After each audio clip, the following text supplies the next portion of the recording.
Hello students, आज हम अपना टॉपिक शुरू करेंगे relative velocity in two dimension. याद है ना, रिलेटिव को हमने क्या किया था, one dimension, two dimension, three dimension अलग केस है, स्पेस का केस है। यहाँ हम करेंगे relative velocity in two dimension. और यहाँ आता हमारा सबसे मेन चीज टू डायमेंशन में। क्यों? क्योंकि अभी तक ट्रेन, मैन, जंप सब कुछ क्या था, ग्राउंड के रिस्पेक्ट में था। सब कुछ एक ही डायरेक्शन थी, या तो एक्स पॉजिटिव या एक्स नेगेटिव, कोई उड़ नहीं रहा था। अब कोई उड़ भी रहा और आगे भी बढ़ रहा है, यानी एक्स एक्सिस के अलोंग भी चल रहा है और वाई एक्सिस के अलोंग भी चल रहा है। तो इसमें क्या हो गया, दो एक्सिस आ गए। यानी एक बॉडी अभी तक हमने वन डायमेंशन किया, वो या तो इधर जा रही थी या इधर जा रही थी। एक ही उससे कर रहे थे ना, एक्सिस पे, एक्स एक्सिस पे, या ऊपर से नीचे वाला तो हमने किया भी नहीं। अब क्या कर रहा है, एक बॉडी एक्स और वाई दोनों के रिस्पेक्ट में काम करे, यानी वो ऊपर भी जाती जा रही है और लेंथ भी बढ़ाती जा रही है, यानी उसकी y कोऑर्डिनेट्स भी बढ़ रहे हैं और x कोऑर्डिनेट्स भी बढ़ रहे हैं। तो ऐसे जो मोशन है उसको हम बोलते हैं relative motion in two dimension. और इसके लिए सबसे पहले जो हमारे पास आती है और मोस्ट इंपोर्टेंट, आज तक लोगों को समझ नहीं आया, वो है रेन मैन प्रॉब्लम। ठीक है, एज्यूम करते हैं भाई रेन गिर रही है। रेन जैसी बात ऊपर से नीचे गिर रही है, ऊपर से नीचे गिर रही है। किस स्पीड से? वेलोसिटी ऑफ द रेन मान लो 40 किलोमीटर पर आवर की स्पीड से गिर रही है। यहाँ एक बंदा खड़ा है, यहाँ एक बंदा खड़ा है, ठीक है। तो वो अभी किस पे है? रेस्ट पे। तो वेलोसिटी ऑफ मैन कितनी है? 0। तो क्वेश्चन आता है एट या इन विच डायरेक्शन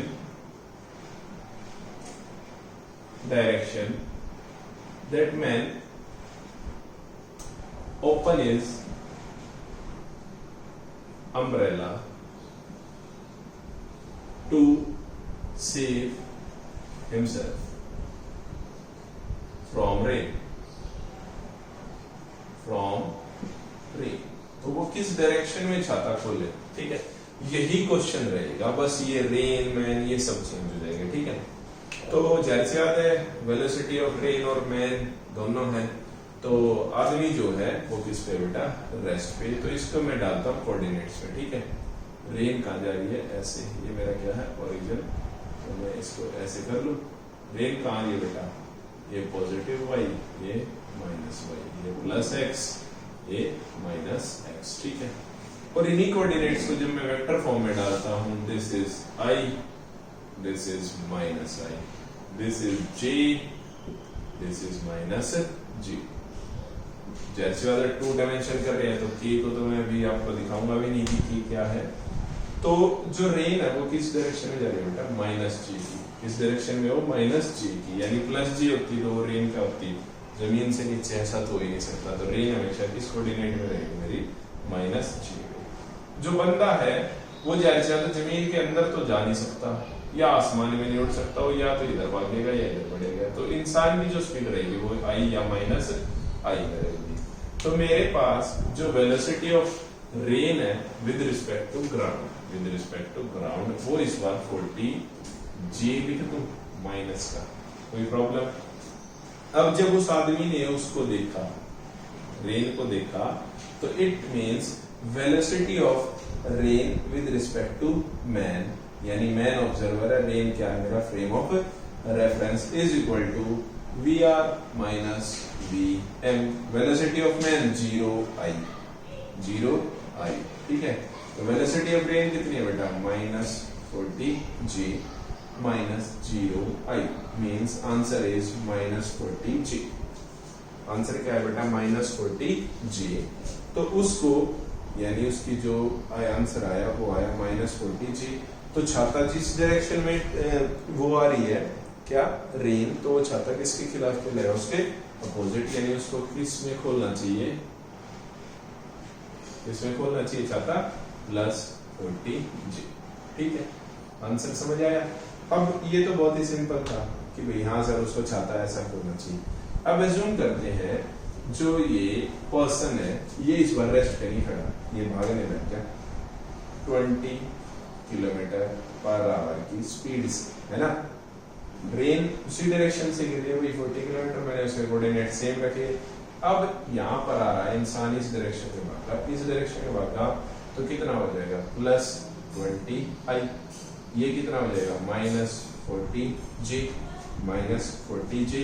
तो velocity of rain with respect to man क्या हो जाएगा बेटा, velocity of rain minus velocity of man means velocity of rain -40g minus velocity of man, velocity man is +20i, लेकिन वो क्या हो गया -20i।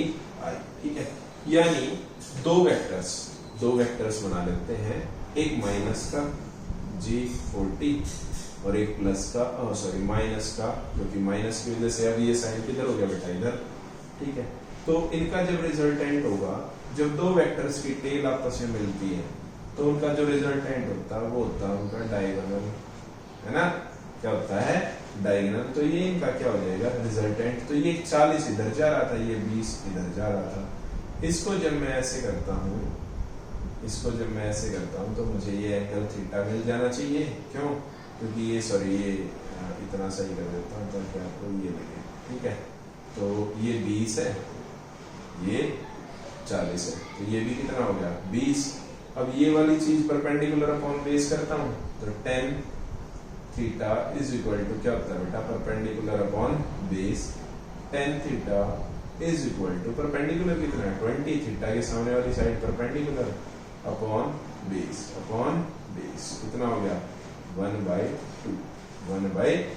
tan थीटा की वैल्यू कितनी होगी बेटा 1/2, tan थीटा की वैल्यू होगी 1/2 और tan थीटा की वैल्यू क्या होती है 1/2 0, 1/2 1/√2 और क्या होती है √3/2 और 1 और 1 √3/2 1/√2 और 1/2 और क्या होती है 0। और जब इनको डिवाइड करता हूँ तो आंसर है 0/1 0, 1/√2 1/√3 और 1/√2 1/√2 1 और √3/√3 और 0। तो मुझे क्या निकालना है कि tan की वैल्यू कितनी हो जाए 1/2, तो थीटा की वैल्यू मुझे फाइंड करनी है। ठीक है, तो थीटा की वैल्यू ऐसे टाइम पे आप लोगों को ध्यान रखना है कि जब ये ऐसा क्वेश्चन आ जाए तो थीटा कुछ गिवन होता है, दो ट्रायंगल बनेंगे आपके। ठीक है, ये बनेगा मेरा 5, तो जैसे बात है ये 3 ये 4। ठीक है, और एक ट्रायंगल ये भी बनेगा पाइथागोरस थ्योरम के काफी फेमस से ट्रायंगल है ये। क्या बनेगा 5 ये 4 बन जाए, ये 3, रिजल्टेंट तो वही आएगा ना 4 4 16 3 13, आंसर क्या आएगा 5 3 4 4 3। जब ये दोनों रिलेशन बन जाए 3 और 5 का, या रिलेशन बन जाए 5 और 4 का, तो 3 और 5 के में थीटा जो एंगल है वो फिक्स याद कर लो आप 37 डिग्री। यानी जब परपेंडिकुलर 4 होगा तो जो बेस होगा, जो एंगल बनेगा वो 4 के अराउंड, और जब परपेंडिकुलर 3 होगा तो उसका अपोजिट कर दो 53, तो थीटा कितना आएगा बेटा 53 डिग्री। हमारा यहाँ पर जो ट्रायंगल बना वो बना 2 और 4 का, कितना बना 2 1/2 का, परपेंडिकुलर अपॉन बेस, यानी परपेंडिकुलर आया 1 और बेस आया 2। जब इनको मैंने स्क्वायर किया तो 4 + 1, तो रेशियो बनी √5 का, कितना बना मेरा √5। यही आएगा ना हाइपोटेन्यूज का square is equal to perpendicular का स्क्वायर प्लस बेस का स्क्वायर।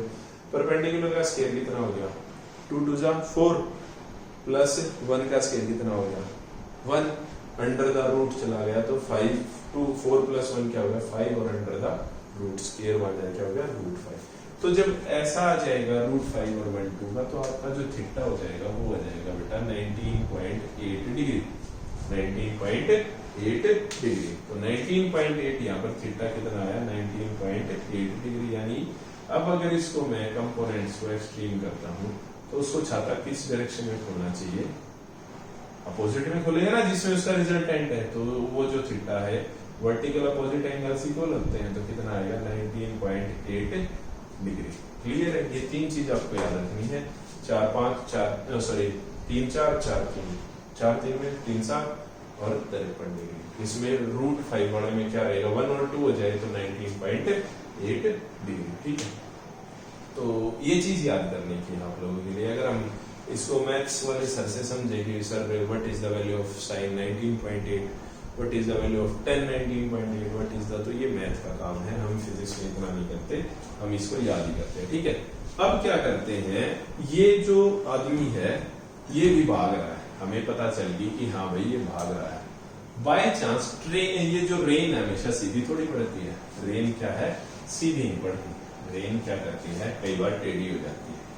आदमी इस डायरेक्शन में भाग रहा है, रेन इस डायरेक्शन में आ रही है, रेन किस डायरेक्शन में आ रही है, by chance 50 kilometre per hour की स्पीड से, ठीक है, और ये जा रहा है बाय चांस अगर मैं कहूँ 30 किलोमीटर पर आवर की स्पीड से, तो इसको छाता, अपना जो छाता वो किस डायरेक्शन में खुलना चाहिए, ये क्वेश्चन है, ठीक है। इंसान भाग रहा है इस डायरेक्शन में, ठीक है, तो जो रेन है वो जा रही है इस डायरेक्शन में। इस बार मैं रेन के कंपोनेंट बना देता हूँ, जाहिर सी बात है इसको इस एंगल पे जाना चाहिए था, जे में माइनस में, वो जा रही है इस डायरेक्शन में, किस डायरेक्शन में, इसमें थीटा बना रही है, थीटा बना रही है तो रेक्टेंगुलर कंपोनेंट आएंगे, जो थीटा के साथ रेक्टेंगुलर कंपोनेंट है वो क्या बन जाएगा 50, क्योंकि स्पीड है ना, ये इसका रिजल्टेंट कितना बेटा 50, तो इस डायरेक्शन में जा रहा, तो ये क्या बन गया 50 cos थीटा, ये क्या बन गया 50 sin थीटा, यही बनेगा ना रेक्टेंगुलर कंपोनेंट। रेक्टेंगुलर कंपोनेंट क्या होता है, जैसे एक डायरेक्शन r, ये भी डायरेक्शन r, ये थीटा, तो जो थीटा होता है बाई चांस ये रिजल्टेंट है, तो ये बनेगा r cos थीटा और ये क्या बनेगा r sin थीटा, क्लियर है।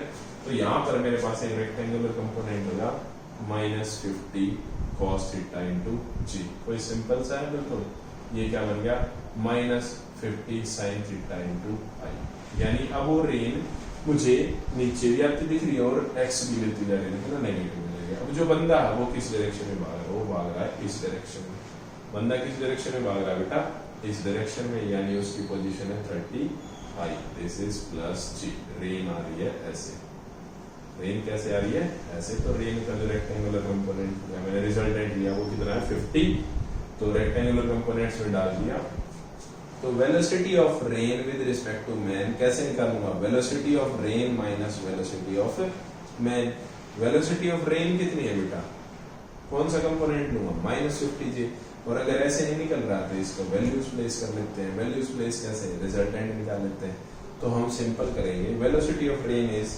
50 cos theta minus 50 cos theta into g minus velocity of man, velocity of man is -30 i, क्योंकि प्लस है ना इस डायरेक्शन में, तो उसका जो डायरेक्शन आ गई वो क्या आ गई 30 आई, तो उसको जो रिजल्टेंट आया अगेन वही आया, तो उसको जो डायरेक्शन होनी चाहिए वो क्या खोलनी चाहिए, ये वाली नहीं, यहाँ अलग क्वेश्चन है, यहाँ आ गया 50 - 30 i, 50 cos j -30 i is equal to 50 cos j की वैल्यू निकालते हैं। अब ये थीटा निकालना है तो ये वाला थीटा फिर से मैं ऐसे कर दूं, ये कितना बेटा, ये कितना है 30, ये कितना है 50, 30 और 50 का रिलेशन, ये सॉरी हाइपोटेन्यूज कितना है इस बार, हाइपोटेन्यूज कितना है 50 और ये कितना है बेस जो थीटा बना, थीटा की वजह से ये बना 30, तो परपेंडिकुलर स्क्वायर प्लस बेस का square is equal to hypotenuse का स्क्वायर, परपेंडिकुलर का वैल्यू कितनी है 30, तो 30 का स्क्वायर प्लस बेस का square is equal to hypotenuse, hypotenuse का स्क्वायर कितना 5 5 2500 है ना, 2500 माइनस 900 कितना रहेगा 1600 अंडर द रूट बी की वैल्यू, बी की वैल्यू कितनी आ गई बेटा 40, यानी ये जो कंपोनेंट बना वो मेरा कितना बना 40, अगेन वही मैं इसको क्या लिख दूं 40 जी माइनस के 40 जी, ये कितना बन गया बेटा, इस कंपोनेंट में निकाल रहे हैं ना 50 cos थीटा की वैल्यू कितनी होगी -40 जी, रिलेशन आ गया -40 जे और 30 का, -40 जे और रिलेशन अभी अभी मैंने एक ट्रायंगल लगाया था कि भाई हाँ 50 ठीक है 30 40, वही 0 0 हटा दो तो 5 और 3 का आ गया, यानी उसको जो अपना अम्ब्रेला खोलना चाहिए वो किस डायरेक्शन में खोलना चाहिए बेटा, theta is equal to, theta is equal to इस रिलेशन की वजह से मेरा कितना आ गया 53.8 डिग्री, 53.8 डिग्री में उसको छाता खोलना चाहिए। देखो मैं ये 40 जे कहां से लाया, मैं जानता हूं आप सब कंफ्यूज हो जाएंगे, ठीक है। सबसे पहली चीज रेन इस स्पीड में जा रही थी 50, अब जो एक चीज है वो अगर अपने एंगल से या तो पैरेलल हो या परपेंडिकुलर हो, तो वो क्या होगी, उसने थीटा अपना पाथ चेंज कर लिया। रेन ऐसे थी, अब उसका जो पाथ है वो with respect to theta change हो गया, यानी उसको गिरना था ऐसे, वो इससे थीटा एंगल ज्यादा लेके यहाँ गिरने लगी। तो रेक्टेंगुलर कंपोनेंट डलते हैं, जब दो रेक्टेंगुलर कंपोनेंट ऐसे डलते हैं तो जो थीटा वाला एंगल, जो थीटा वाली लाइन होती है उसमें एंगल आता कॉस। तो आर ये रिजल्टेंट था, तो जो थीटा बनता वो बनता आर कॉस थीटा, यहाँ बनता है आर साइन थीटा। ठीक है, अब आर कॉस थीटा रिजल्टेंट कितना है मेरा, रिजल्टेंट है 50, तो मैं इसको क्या लिखूंगा 50 कॉस थीटा, इसको क्या लिखूंगा 50 साइन थीटा। ठीक है, अब मुझे ये cos थीटा की वैल्यू निकालनी है, तो मैंने एक सिंपल सा रिलेशन कर लिया भाई। हाँ, क्या करना है मुझे, वो जो पर्सन था वो जा रहा था यहाँ 30 आई पे, मैंने जब विद रिस्पेक्ट टू मैन निकाला तो वो आ गया यहाँ पर -30 मेरे लिए साइन थीटा की वैल्यू अब नहीं रही। अब देखो हाइपोटेन्यूज गिवन है, यहाँ पर प्लस लिखूंगा, हाइपोटेन्यूज गिवन है प्लस इस थीटा की वजह से ये परपेंडिकुलर भी गिवन है, हाइपोटेन्यूज 50, यही कंपोनेंट है ना। तो 50 और 30 हाइपोटेन्यूज और बेस देखूंगा, सॉरी परपेंडिकुलर देखूंगा, तो बेस की वैल्यू कितनी निकलेगी 40, और फिर से मेरा जो ट्रायंगल बन गया वो क्या बन गया 30 40 50, इसलिए मैंने थीटा का लिख दिया। उसको जो अपना अम्ब्रेला खोलना चाहिए वो किस एंगल में खोलना चाहिए, 53.8 डिग्री में। तो आप लोगों को इसमें कोई प्रॉब्लम नहीं, ये बहुत ही सिंपल सा है। बहुत सिंपल इसलिए है कि इसमें जो रेन है वो हमेशा जे वेक्टर में रहेगी, और कौन सा जे, -j। क्यों, क्योंकि रेन या तो इधर जाके गिरेगी या इधर जाके गिरेगी या इधर, यानी उसका जो फोर्स रहेगा वो डाउनवर्ड रहेगा, इसलिए मैं हमेशा उसको किस में रखूंगा -j में। पर्सन है वो या तो +x में जाएगा या -x में जाएगा रेन से। अगर -x में जाएगा तो भाई velocity of rain with respect to man क्या कर देगा, उसको ऑलरेडी उसको नेगेटिव कर देगा। प्रॉब्लम जब है जब रेन भी इधर जा रही हो और इंसान भी इधर भाग रहा हो, तो जो रिजल्टेंट है वो ऐसे हो जाएगा। ठीक है, तो इस चीज को आप डिटेल में करेंगे। Thank you for the day.